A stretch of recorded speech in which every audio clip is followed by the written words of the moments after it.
আসসালামু আলাইকুম সম্মানিত দর্শকবৃন্দ, আজকে আপনাদের জন্য আমি নিয়ে এসেছি কাঁকরোলের ভর্তা। এজন্য আমি এটাকে প্রথমে ছেঁচে নিচ্ছি বটির সাহায্যে। মানে কাঁকরোলের উপর যে কাটা কাটা থাকে সেটাকে একটু আমি নয়ে দিচ্ছি। এই যে দেখুন কিভাবে একটু করে নিলাম, মিলিয়ে দিলাম। এবার আমি এটাকে টুকরো টুকরো করে কেটে নিব। এবার আমি এটাকে ধুয়ে নেব। আমি টুকরো টুকরো করে কেটে নিয়েছি। এবার এটাকে ধুয়ে নেব সুন্দরভাবে। আপনারা অবশ্যই আমার ইউটিউব চ্যানেলকে সাবস্ক্রাইব করবেন, লাইক করবেন, আর আপনাদের মূল্যবান মন্তব্য কমেন্টে জানাবেন।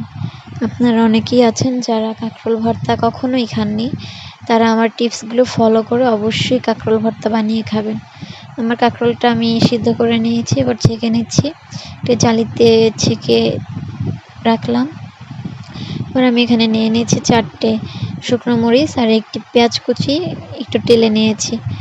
এবার আমি মরিচগুলো আর পেঁয়াজগুলোকে একসাথে মিশিয়ে লবণ দিয়ে চটকে নিচ্ছি।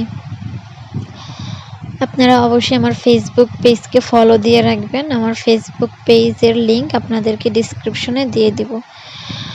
আমি কাঁকরোলের ভিতরের যে বিচিগুলো আছে সেগুলোকে এভাবে করে ফেলে দিচ্ছি, নয়তো যখন আমি মেখে নেব কাঁকরোলটা তখন বিচিগুলো একসাথে মিশে যাবে আর খেতে ভাল লাগবে না যখন বিচিগুলো মুখে পড়বে। আপনারা অবশ্যই আমার রেসিপিগুলো ফলো করে বাসায় ট্রাই করবেন, অতঃপর আমাকে জানাবেন।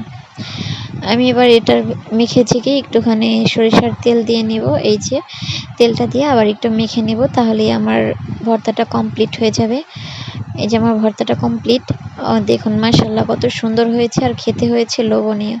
অবশ্যই ট্রাই করবেন বাসায়।